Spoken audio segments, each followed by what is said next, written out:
उसी एम्बुलेंस पर एक जानलेवा शराब की तस्करी की जा रही थी। मामला बिहार के छपरा का है, जहां शराब तस्करी वाली इस एम्बुलेंस पर पूर्व केंद्रीय मंत्री राजीव प्रताप रूडी का नाम चस्पा है। और ये खेल उस राज्य में हो रहा है जहां शराबबंदी लागू है। बीजेपी सांसद की एम्बुलेंस और नीतीश सरकार की कानून व्यवस्था पर सवाल उठे तो विपक्ष ने भी हमला बोलने में देरी नहीं की। क्या अभी भी वो बोलेंगे कि कानून का राज है? क्या अभी भी वो बोलेंगे ना हम किसी को फंसाते हैं और ना किसी को बचाते हैं? क्या बोलेगा भाई लोग? तो शर्मसार हो गया। अब अंतरात्मा कहाँ जगती है? इन सब चीजों के लिए अंतरात्मा नहीं ना जगती है भाई। दरअसल बीजेपी सांसद राजीव प्रताप रूडी के सांसद निधि से छपरा में एम्बुलेंस चलवाई जा रही है, लेकिन कल सूचना के आधार पर पुलिस ने एम्बुलेंस में 280 लीटर शराब बरामद की। चालक को गिरफ्तार कर लिया और इसमें जो अन्य लोग शामिल हैं, जहां से शराब लाया था और जहां ये पहुंचाने जा रहे थे, सभी लोगों के बारे में चालक ने बताया भी है। एक जयप्रकाश सिंगर के मुखिया हैं, वो इसको चला रहे थे, तो हम लोग उनको भी इसमें अभियुक्त बनाए हैं। ये पहली बार नहीं है जब राजीव प्रताप रूडी एम्बुलेंस विवाद में घिरे हैं। इससे पहले पूर्व सांसद पप्पू यादव ने कोरोना काल में एम्बुलेंस के उपयोग न होने का मुद्दा उठाया था। खबर मध्य प्रदेश की, जहां भगवान राम से जुड़ी खबरें रोज सुर्खियां बन रही। अब मध्य प्रदेश में परीक्षा पास कर छात्र राम मंदिर के वीआईपी दर्शन कर पाएंगे। भगवान के दर्शन के लिए श्रद्धा भक्ति जरूरी है, लेकिन अगर आपके पास परीक्षा पास करने की शक्ति है तो भगवान के दर्शन वीआईपी भी हो सकते हैं। ये वीआईपी दर्शन खुद सरकार करवाएगी, वो भी हेलीकॉप्टर से। इस परीक्षा का आयोजन करवा रहा है मध्य प्रदेश सरकार का संस्कृति विभाग। मध्य प्रदेश के स्कूलों में रामायण के अयोध्या कांड पर प्रतियोगिता होगी। परीक्षा पहले जिला स्तर, फिर संभाग स्तर और आखिर में राज्य स्तर पर होगी। परीक्षा ऑनलाइन माध्यम से होगी। टॉप करने वाले छात्रों को हवाई जहाज से अयोध्या ले जाया जाएगा। अयोध्या में छात्रों को राम मंदिर के वीआईपी दर्शन कराए जाएंगे। मध्य प्रदेश सरकार इससे पहले ग्रेजुएशन स्तर पर रामचरितमानस विषय को जोड़ चुकी है और कुलपति शब्द का नाम बदलकर कुलगुरु कर चुकी है। त्योहारों से पहले दाऊद इब्राहिम फिर से देश को दहलाने की फिराक में था। इस खबर से जुड़ी हर जानकारी, हर खुलासा आपको सबसे पहले एबीपी न्यूज दे रहा है। 6 आतंकी पकड़े गए हैं, तो क्या ये माना जाए कि आईएसआई और दाऊद की ये आतंकी साजिश पूरी तरह से फेल हो गई है, या ये कहा जाए कि अभी एक हादसा टला है, खतरा बाकी है? देश को दहलाने वाली भगोड़े डॉन दाऊद की साजिश के ये 6 मोहरे हैं जो गिरफ्त में हैं। देश से आतंकी हमलों का एक हादसा टला है, लेकिन खतरा अब भी बरकरार है। सबसे पहले जान लीजिए कि अब तक किस किस की गिरफ्तारियां हुई हैं। इसमें पहला नाम है जान मोहम्मद शेख का, जो मुंबई का रहने वाला है और उसे पुलिस ने राजस्थान के कोटा से गिरफ्तार किया है। इस गैंग का दूसरा चेहरा है अबू बकर, जो यूपी के बहराइच का रहने वाला है और उसे दिल्ली से पकड़ा गया। तीसरा शख्स ओसामा है, इसे भी दिल्ली में ही गिरफ्तार किया गया। चौथा नाम मूलचंद उर्फ लाला का है, ये यूपी के रायबरेली का रहने वाला है। पांचवा नाम प्रयागराज का जीशान कमर और छठा चेहरा लखनऊ का आमिर जावेद है। कई राज्यों की पुलिस अब इस पूरी साजिश के तार जोड़ने में जुटी है। हालांकि कहा यह जा रहा है कि आखिरी वक्त में पर्दाफाश होने से आतंक के एक धमाके से देश बाल बाल बच गया। 4 शहरों में एक साथ रेड करते हुए 6 व्यक्तियों को हिरासत में लिया तथा उनके पास से उनकी निशानदेही पे एक बहुत ही शक्तिशाली आईईडी प्रयागराज जनपद से बरामद किया, जो कि एक बहुत बड़ी उपलब्धि है। अगर इस विस्फोटक का प्रयोग कहीं भी किया जाता तो बहुत ही भारी मात्रा में जान और माल की क्षति हो सकती थी। लेकिन सवाल ये भी है कि क्या दाऊद की ये आतंकी साजिश पूरी तरह खत्म हो चुकी है या खतरा भी बरकरार है? पूछताछ में जो पता चला है उसके मुताबिक देश के कई शहरों में विस्फोटक पहुंच चुका था। यूपी की रेकी हो चुकी थी, महाराष्ट्र की रेकी करने वाले थे। जान मोहम्मद मुंबई से यूपी जाते वक्त पकड़ा गया। जान मोहम्मद यूपी से विस्फोटक लेने जा रहा था। This particular case is concerned, let me tell you, the city is safe, even the state is safe. ऐसा कुछ भी नहीं है। डोंट ट्राई टू से कि कुछ होने वाला है या होने वाला था। हमको नहीं पता क्या था। कोई भी एक्सप्लोजिव, कोई भी वेपन महाराष्ट्र में नहीं आया। कोई उनका ऑपरेटिव महाराष्ट्र में नहीं आया। It was all at Delhi. Delhi से उनकी प्रेस कॉन्फ्रेंस के हिसाब से these people were suppose to go there and get things, लेकिन उससे पहले ही उसको पकड़ लिया गया। धमाके के लिए उत्तर प्रदेश पर सबसे ज्यादा फोकस था। कई राज्यों की पुलिस अब इस जांच में लगी है कि विस्फोटक किन शहरों में पहुंचा, इस साजिश में कुल कितने आतंकी शामिल थे। फिलहाल पुलिस को आतंकी उसामा के 2 रिश्तेदारों की तलाश है। बताया जा रहा है कि हुमैद आतंकी उसामा का चाचा है। हुमैद के जिम्मे आईईडी पहुंचाने का काम था। दूसरा संदिग्ध उबैदुर रहमान है, जो उसामा का पिता है। सूत्रों के मुताबिक उबैदुर रहमान दुबई में हो सकता है। ये आईएसआई के सीधे संपर्क में है। उसामा से पूछताछ और चैट से ये खुलासा हुआ है। सूत्रों की माने तो पहले आईएसआई के टारगेट पर यूपी था, उसके बाद महाराष्ट्र। दरअसल दाऊद ने पूरी साजिश ही 1993 के मुंबई ब्लास्ट के पैटर्न पर रखी थी। अलग अलग टीमें बनाई गई थी। एक टीम थी जो कि अंडरवर्ल्ड के हवाले की गई थी, जिसे कि वहाँ पे दाऊद इब्राहिम के भाई अनीस इब्राहिम कोऑर्डिनेट कर रहा था। इस टीम का काम था कि जो वहाँ से फायर आर्म और एक्सप्लोजिव आएंगे उनको ठीक से सुरक्षित तौर पे बॉर्डर के पार कराकर भारत के विभिन्न शहरों में इनको कंसील करके रखना, जब इनका इस्तेमाल होना है उससे पहले तक। और दूसरा काम, ये जो अंडरवर्ल्ड वाली टीम थी, इसका काम था कि फंडिंग ऑर्गेनाइज करना हवाला के थ्रू।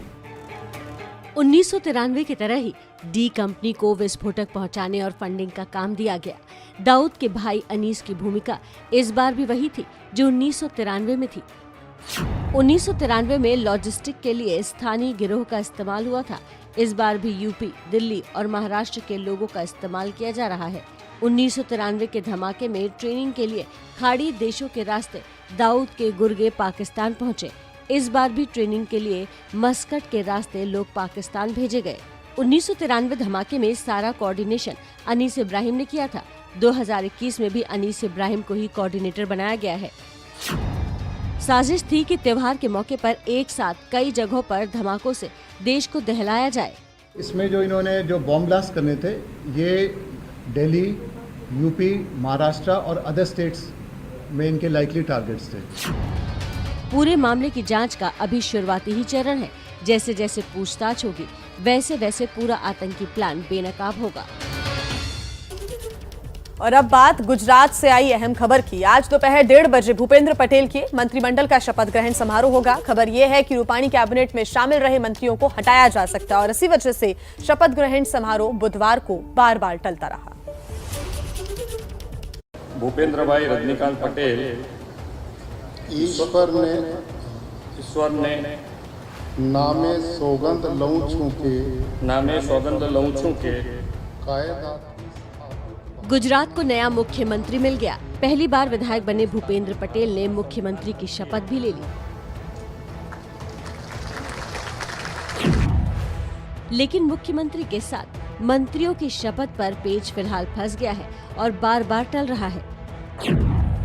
पहले मंत्रियों का शपथ ग्रहण समारोह बुधवार दोपहर में होना था, फिर इसे शाम तक के लिए टाल दिया गया। अब शपथ ग्रहण के लिए आज दोपहर 1:30 बजे का वक्त तय किया गया है। मंत्रिमंडल गठन में समस्या क्यों आ रही है, ये समझ लेते हैं। क्यों बीजेपी मुख्यमंत्री पद के लिए बड़ा दांव खेलने के बाद मंत्रियों का चयन कर पा रही है, ये जान लेते हैं। दरअसल नए सीएम भूपेंद्र पटेल पूरे मंत्रिमंडल में बदलाव चाहते हैं। इसको लेकर गुजरात बीजेपी में तनातनी तेज हो गई है। बड़ी खबर यह है कि मंत्रिमंडल में नए चेहरों को प्राथमिकता दी जाएगी। महिलाओं की संख्या भी बढ़ाई जा सकती है। जातीय समीकरण को बिठाने के साथ साफ सुथरी छवि के नेताओं को तवज्जो देने का प्लान है। विजय रूपाणी के इस्तीफे के बाद बीजेपी के दिग्गज नेता नितिन पटेल, भूपेंद्र सिंह चुडासमा, आरसी फाल्दू और कौशिक पटेल के सियासी भविष्य को लेकर भी सवाल खड़े हो रहे हैं। ये चारों ही गुजरात बीजेपी के पुराने चेहरे हैं। सबसे बड़ा सवाल पूर्व डिप्टी सीएम और कद्दावर नेता नितिन पटेल को लेकर है, जो इस बार भी सीएम बनने की रेस में पिछड़ गए। भूपेंद्र पटेल और नितिन पटेल दोनों पाटीदार समुदाय से हैं। सीएम और डिप्टी सीएम दोनों ही पद एक ही समाज को देने की संभावना कम ही है। खैर, खबर ये है कि सभी पुराने मंत्रियों को हटा दिया जाएगा। भूपेंद्र पटेल सरकार की नई कैबिनेट में 26 से 27 मंत्रियों को मंत्री पद की शपथ आज दिलाई जा सकती है। करीब 15 महीने बाद बीजेपी के सिर के ताज गुजरात में चुनाव है। ऐसे में बीजेपी आला कमान किसी भी हाल में कोई रिस्क नहीं लेना चाहता और पुराने मंत्रियों को हटाकर सरकार की नई छवि पेश करना रणनीति का हिस्सा है। हाईकमान को उम्मीद है कि देर सवेर ये विरोध भी कम हो जाएगा और सब मिलकर भूपेंद्र पटेल के नेतृत्व में जोर शोर से काम शुरू कर देंगे। चलिए कांग्रेस नेता राहुल गांधी की बात कर लेते हैं। राहुल गांधी ने बीजेपी आरएसएस पर बड़ा हमला बोलते हुए कहा है कि ये झूठे हिंदू हैं और हिंदू धर्म की दलाली करते हैं। राहुल के इस बयान पर सियासी बवाल होना ही था और हो गया। बीजेपी ने इस पर कड़ी प्रतिक्रिया दी।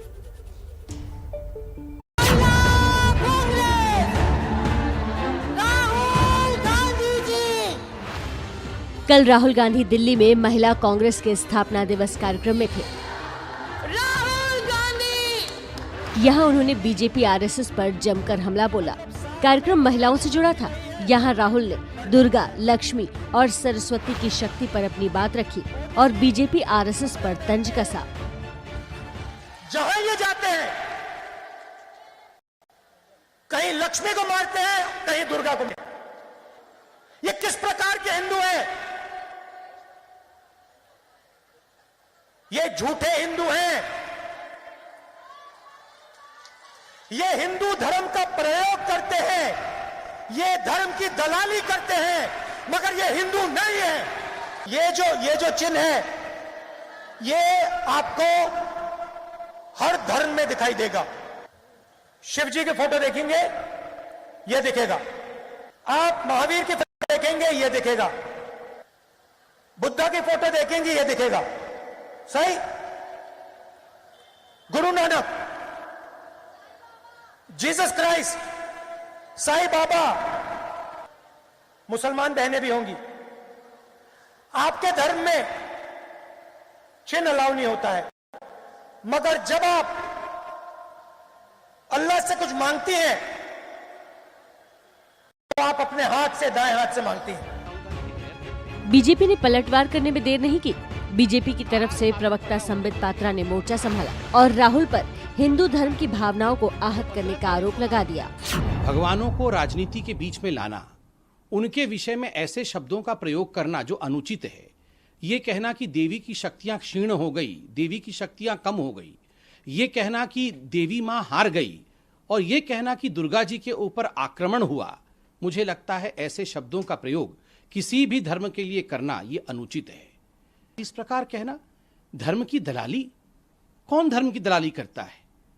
भगवान शिव के हाथ और महावीर जी के हाथ में उन्हें कांग्रेस का हाथ नजर आता है। माफी मांगनी चाहिए। संबित पात्रा राहुल से माफी की मांग कर रहे हैं, तो वहीं बीजेपी के भोपाल से विधायक रामेश्वर शर्मा ने राहुल पर कानूनी कार्रवाई करने की बात कह दी। राहुल गांधी जी, हिंदू तो आप भी नहीं है। आरएसएस और भारतीय जनता पार्टी तो खुलेआम और डंके की चोट पे कहते हैं कि हाँ हम हिंदू हैं। हमें हिंदू कहने में शर्म नहीं है, हमको फक्र है, गर्व है कि हम हिंदू हैं। आपके खिलाफ एफआईआर दर्ज भी कराई जाएगी और आपने जो हिंदुओं का अपमान किया है, आप सहित पूरी कांग्रेस को, हिंदू और हिंदुस्तान से माफी मांगनी होगी। साफ है कि राहुल गांधी के इस बयान पर सियासी बवाल अभी थमने वाला नहीं। दोनों तरफ से वार पलटवार का ये दौर अभी लंबा चलने वाला है।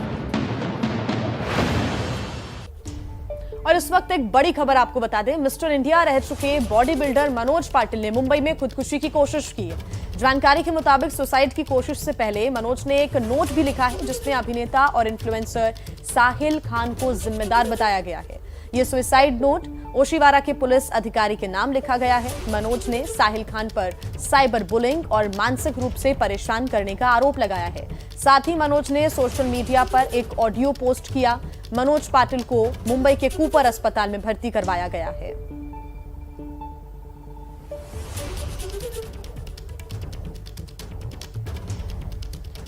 तो अब आगे देखना होगा कि इस मामले को लेकर क्या कार्रवाई होती है। फिलहाल ये प्राथमिकता है कि मनोज पाटिल का इलाज कूपर अस्पताल में चल रहा है, वो स्वस्थ रहे और उसके बाद देखना होगा कि क्या कदम उठाए जाते हैं प्रशासन, पुलिस की तरफ से, क्योंकि अभी सेहत को लेकर हालांकि कोई जानकारी नहीं है। देखना होगा कि कूपर अस्पताल की तरफ से जब मनोज पाटिल का मेडिकल बुलेटिन जारी होगा तो उसमें क्या बातें सामने आती हैं।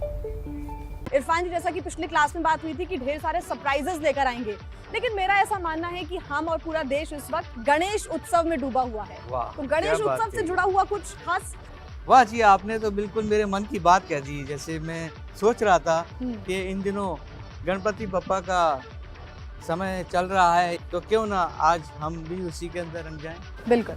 और क्योंकि गांधी जी और बप्पा के ऊपर बहुत सारे कैरिकेचर्स बने और कुछ ही इशारों में जो है वो कैरिकेचर बन जाते हैं। वो देखिए आप कि किसी थोड़ी सी लाइंस के अंदर मैं ड्रॉ करने की कोशिश करता हूँ उसको। बिल्कुल। सबसे पहले जैसे हम उनके चेहरे के ऊपर क्या बनाएंगे, उनका मुकुट बनाएंगे सबसे पहले। तो मुकुट बनाएंगे इस तरह से, फ्यू लाइंस के अंदर एक मुकुट तैयार कर लेंगे। उसके बाद में हम क्या करेंगे, हम उनकी कान जो सबसे प्रोमिनेंट हैं, आप देखिए ये कान बनाएंगे और उनकी आँखें, ये उनकी सूंड और ये तरह से अंतरे बना के, हमको बहुत ज़्यादा करने की कोशिश नहीं करनी चाहिए और बस ये उनका ये कैरिकेचर एक तैयार ऐसे हो जाता है।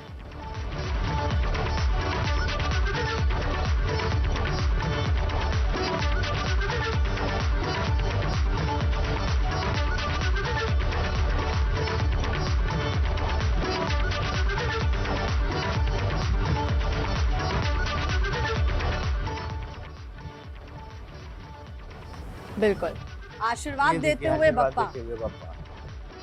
और साथ में इसके आप देखिए ये जो चूहा उनका वाहन है, उसको भी हम यहाँ पर बनाएंगे क्योंकि उनके बिना काम नहीं चलेगा। और मैं चाहती हूँ कि मोदक भी आप बना दें। मोदक भी बना दीजिए। ये अपना ही खाते हुए उसको ये बनाया, देखिए। तो कुछ ही लाइनों का इस्तेमाल आपको करना है और देखिए बप्पा बनकर तैयार है, आपको आशीर्वाद दे रहे हैं। हमारी उम्मीद है कि इस गणेश उत्सव में आपको बप्पा ढेर सारा आशीर्वाद दें और आपने आज वाकई इन चंद लाइनों में गणपति बप्पा को बनाने का तरीका इरफान जी से सीख लिया होगा। उम्मीद है कि मास्टर क्लास में आपने बहुत अच्छी टिप्स इरफान जी ने क्योंकि दी है, बहुत कुछ बनाना आपने सीखा होगा। आपकी एंट्रीज को भी हम अपने खास शो नमस्ते भारत में मास्टर क्लास के जरिए दिखाने की कोशिश करेंगे। आप हमें लगातार एंट्रीज भेजते रहें।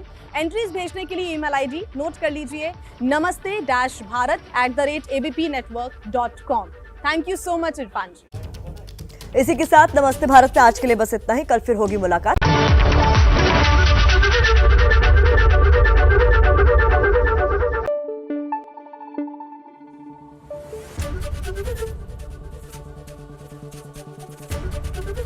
एबीपी न्यूज आपको रखे आगे।